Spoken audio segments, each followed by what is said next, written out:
You've moved on, or at least that's what you tell yourself. The relationship ended. Maybe weeks ago, maybe months, maybe even years. You've deleted the photos, stopped texting, unfollowed or muted him. But somehow, he's still in your head, still showing up in your thoughts when you least expect it, still popping up in memories, in dreams, in the quiet moments when you're alone and you're wondering, why am I not over this? Here's the truth. When someone lingers in your mind long after they've left your life, it's not just because of how much they meant to you. It's because they're tied to something deeper, an emotion, a hope, a part of yourself you haven't fully reclaimed yet.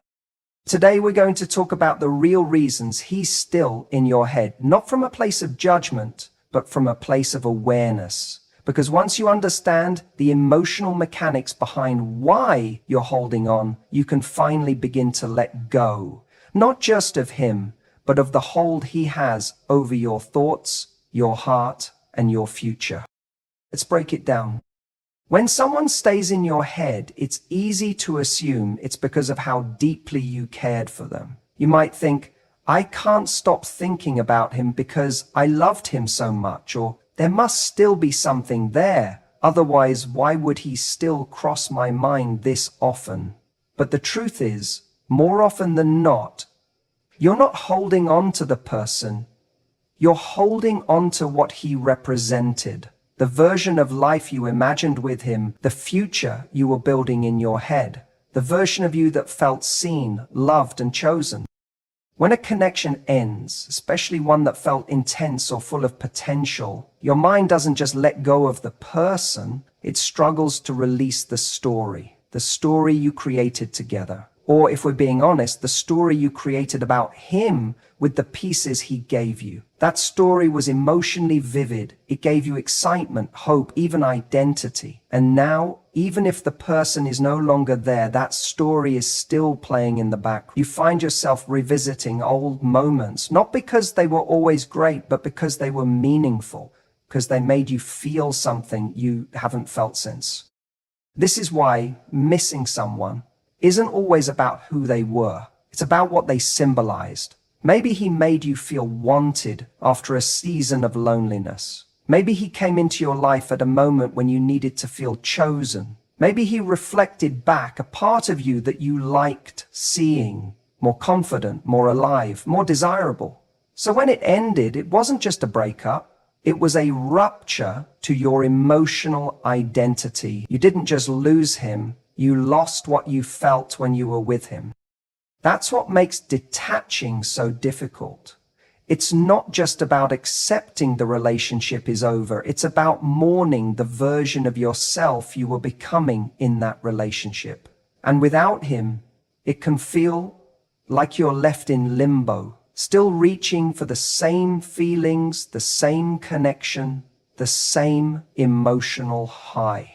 This is why you might find yourself idealizing the good moments or downplaying the bad, because the emotional residue of what he represented still lives inside you, and your brain is looking for a way to bring that experience back to life, even if it wasn't sustainable or real. What makes this even trickier is that we don't always see it clearly. You might believe you're stuck because he was the one, or because you never connected with someone like that before. But often, when you peel it back, what you're truly craving isn't him, it's what he brought out in you. That sense of being wanted, that hope of partnership, that feeling of momentum toward a life you were excited about. Here's the empowering truth. What he represented is not lost. That version of life, that version of you, it still exists. But it was never truly about him. He may have activated it, but it came from within you, that light, that openness, that capacity for connection. It's still there. It just needs to be redirected. The more you see him as a mirror for your desires instead of the source of your happiness, the more power you take back. So if he's still in your head, ask yourself this: what was I really holding on to? Was it the man?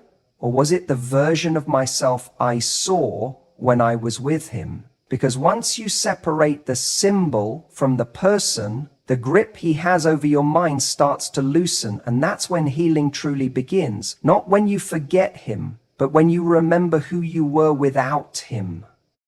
When someone stays in your thoughts long after the relationship has ended, it's usually because your mind is still clinging to a version of the story that feels unresolved. And often, that story isn't the full truth. It's a carefully edited version, filtered through nostalgia and selective memory. You remember the highs more vividly than the lows. You replay the times he made you laugh, the way he looked at you that one night, the words he said when everything still felt right. What you're doing, often without realizing it, is preserving a narrative that's keeping you emotionally attached. This happens because the brain is wired to seek coherence. When something ends abruptly or leaves emotional confusion behind, your mind goes into replay mode, trying to understand it. And when you don't have all the answers, or when the ending didn't bring closure, you unconsciously begin rewriting the past to make it easier to hold on to.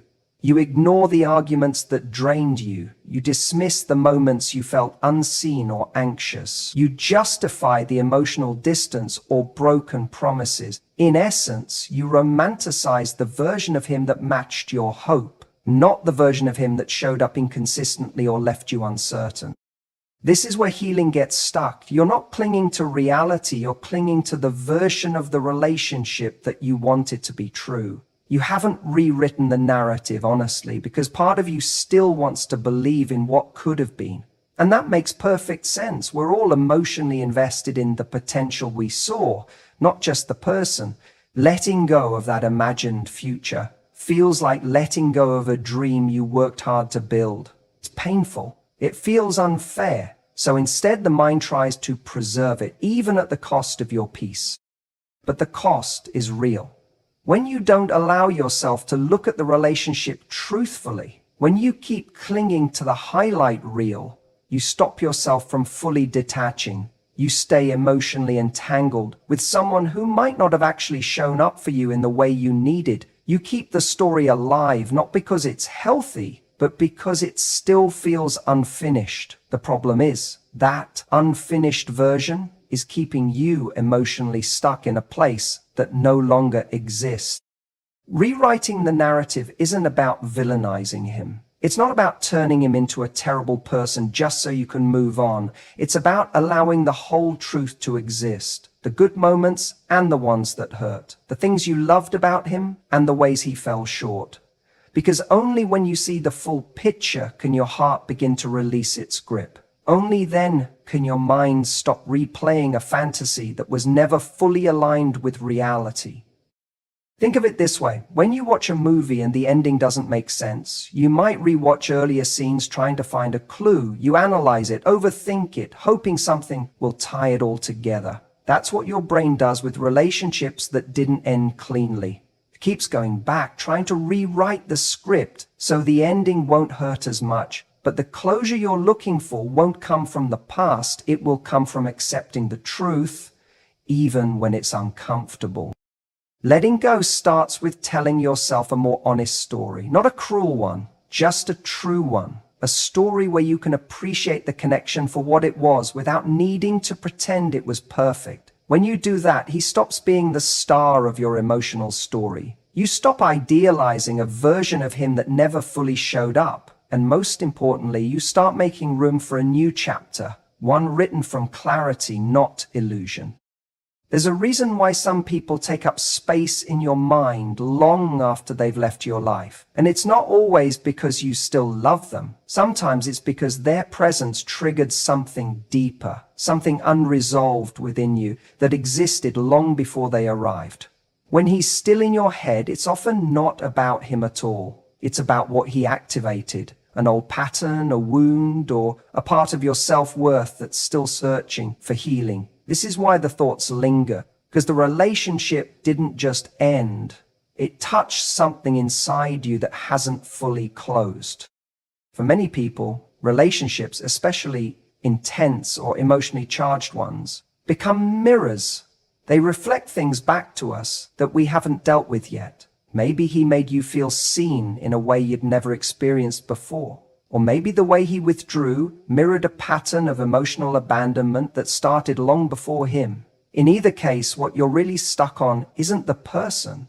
It's the lesson your soul still feels it hasn't learned. The lack of closure isn't just about how things ended with him.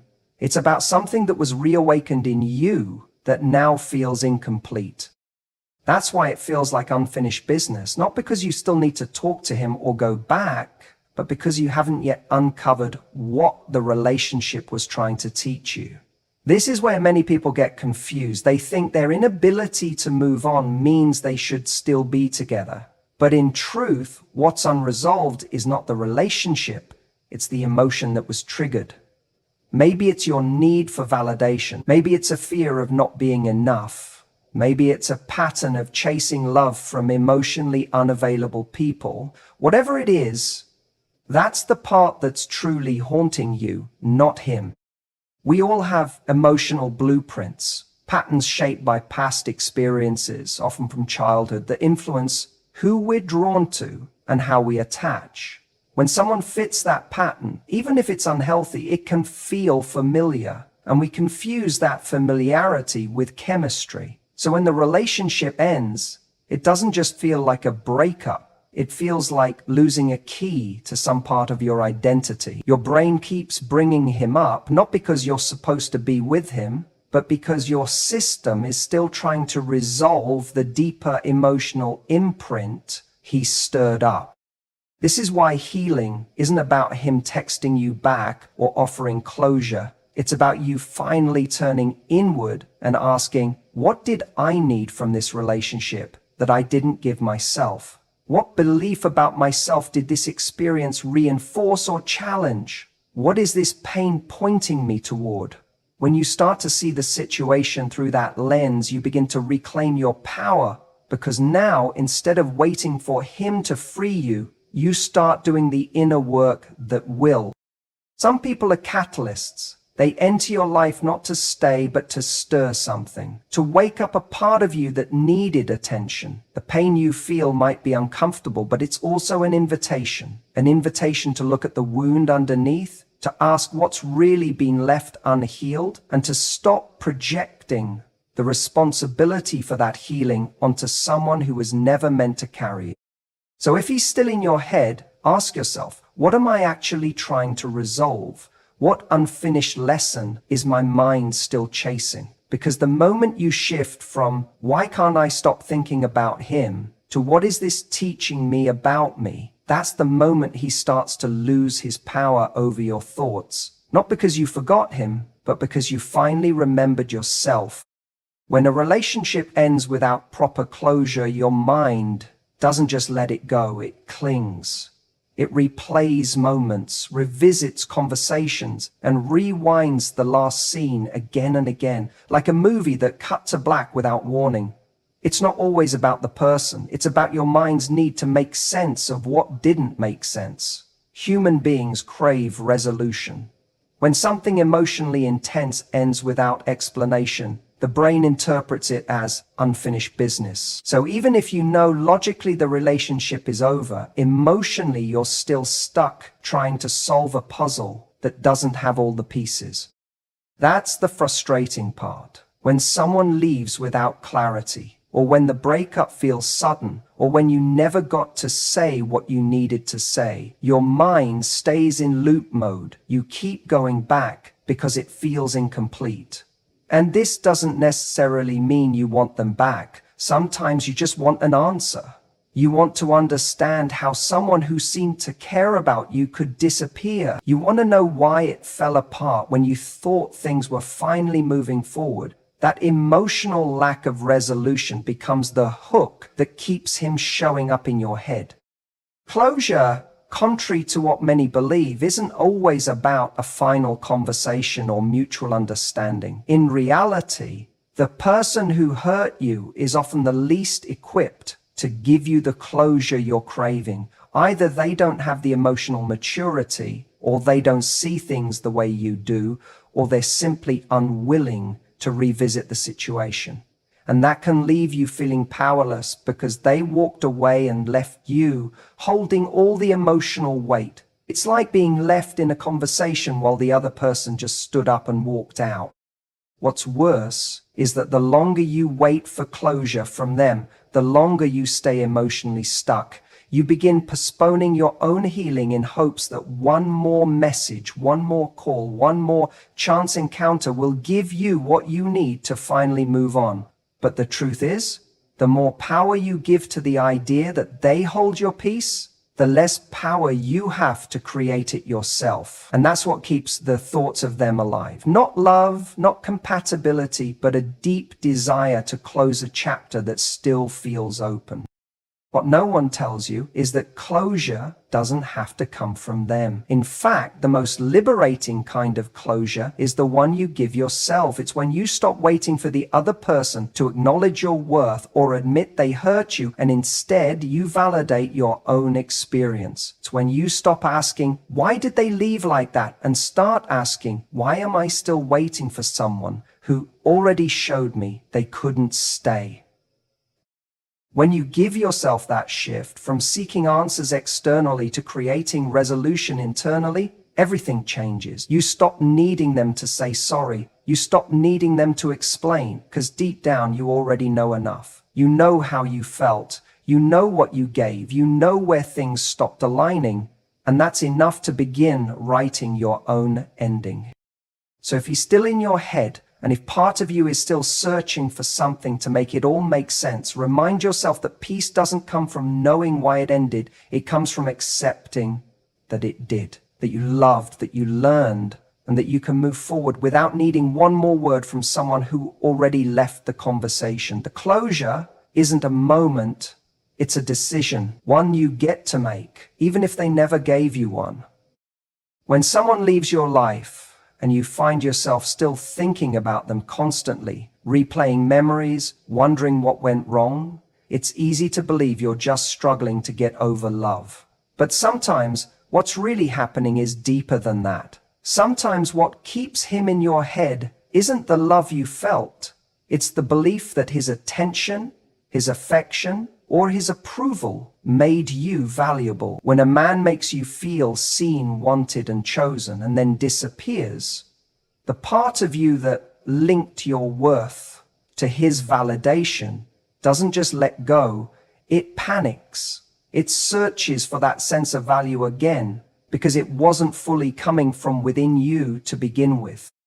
We all want to feel special. It's human. And when someone comes along and gives us that feeling, especially in moments when we needed it most, it's incredibly powerful. He might have made you feel like you were finally enough, finally beautiful, interesting, exciting, wanted. So when he leaves, it can feel like those things are taken with him. Not because you weren't those things before, but because you believed them more when you saw them reflected in his eyes. It's like you outsourced your sense of self to someone who couldn't hold it. That's the part that hurts the most, even if we don't say it out loud. It's not just the loss of the relationship, it's the loss of the version of ourselves we felt when we were with him. The confident, radiant, chosen version. And now, without him, it feels like a part of you is missing. So you think about him, not because he was perfect or even right for you, but because when he looked at you a certain way or said certain things, you liked the way you felt about yourself. This is where emotional entanglement gets complicated, because instead of just grieving a connection, you're unconsciously trying to reclaim a feeling you haven't learned to generate on your own. You keep going back in your mind, not because the relationship was ideal, but because he once gave you something you didn't know how to give yourself. Emotional validation. That's a hard truth to face, but it's also a liberating one. Because once you realize that what you're missing isn't really him, it means you can start to get it back without him. You start by rebuilding your internal sense of worth. You remind yourself that you were valuable before he showed up. And you're valuable now that he's gone. You were beautiful, interesting enough, all of it, before he ever said it out loud. His attention didn't create your worth, it just temporarily highlighted it. And just because he stopped seeing it doesn't mean it stopped existing. It just means you've been looking for confirmation from the wrong source. When you begin to reclaim that power, things shift. You stop wondering if you weren't good enough. You stop fantasizing about what it would feel like to have him back. You stop replaying every interaction, searching for what you could have done differently to keep his interest. And instead, you start asking more important questions like, why did I need him to tell me who I am? Or how can I start believing in my own worth again, even without anyone else reflecting it back to me? Because real healing doesn't come from being chosen by someone else. It comes from choosing yourself over and over again, especially when it's hard, especially when the silence feels loud, especially when the memories feel sweet. That's how you get him out of your head, not by convincing yourself he didn't matter, but by realizing you don't need his validation to prove you matter now. When someone used to occupy a big emotional space in your life, their absence doesn't just disappear quietly, it leaves a void, a mental and emotional gap that used to be filled with their presence, their texts, your routines together, the daily thoughts about how they felt or what they were doing.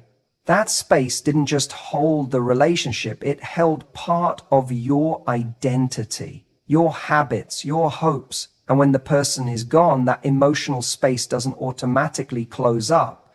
It just sits there unfilled. And because nature hates a vacuum, your mind tries to fill it with thoughts of them. This is why he keeps showing up in your head, even if you logically know the relationship wasn't right. It's not just about missing him, it's about the fact that your emotional world hasn't fully been reorganized without him yet. The space he used to take up is still wide open, and you haven't fully replaced it with new things, new connections, or a stronger version of yourself. So your brain reaches for the most familiar thing to put back in that empty spot. Memories of him, fantasies of what could have been, even arguments you never got to finish. The more routine that connection was, the more ingrained it became in your daily rhythm. You used to think about him on your commute, during quiet moments, maybe even before bed. There were messages to respond to, calls to expect, energy being exchanged. All of that activity became part of your mental landscape. So when it's suddenly gone, your thoughts don't know where else to go. They default back to what they know. That's not a sign of weakness, it's a sign of emotional conditioning. Your nervous system is still wired to expect the presence that no longer exists. And this is where many people get stuck. They think, if I'm still thinking about him this much, I must still be in love with him. But often what's actually happening is a form of mental muscle memory. You're used to spending emotional energy on him, so now your mind keeps doing what it's always done, even if he's no longer worthy of that energy. And unless you consciously choose to replace that space with something else, something better, healthier, more connected to your future, you will keep reliving the past, not because it's what you want, but because it's what your brain is used to. Replacing that space doesn't happen by accident. It's an intentional process. It means building new habits, investing in new connections, finding new sources of fulfillment that aren't tied to him. It means giving your energy to people, places, and passions that reflect who you are becoming, not who you were when you were with him. And sometimes it even means redefining how you relate to yourself, asking, who am I when I'm not thinking about him? And what kind of life do I want to build that has no space for that old story anymore? This is the real work of moving on. Not erasing the past, but reclaiming the space it once occupied. The more you fill your life with meaning and direction, the less room there is for someone who no longer fits. And over time, the thoughts of him won't feel so heavy. They'll come less often. They'll sting less. Not because you forced them out, but because you finally filled the space with something, someone, even more important. You. The version of you that's whole, focused, and no longer relying on old memories to feel alive. If he's still in your head, it doesn't mean you're weak. It doesn't mean you're broken. It means there's still a part of the story you haven't fully healed, understood, or rewritten. But now you know. What lingers isn't always love. Sometimes it's an old pattern, an unspoken goodbye, a version of yourself that felt more alive when he was around.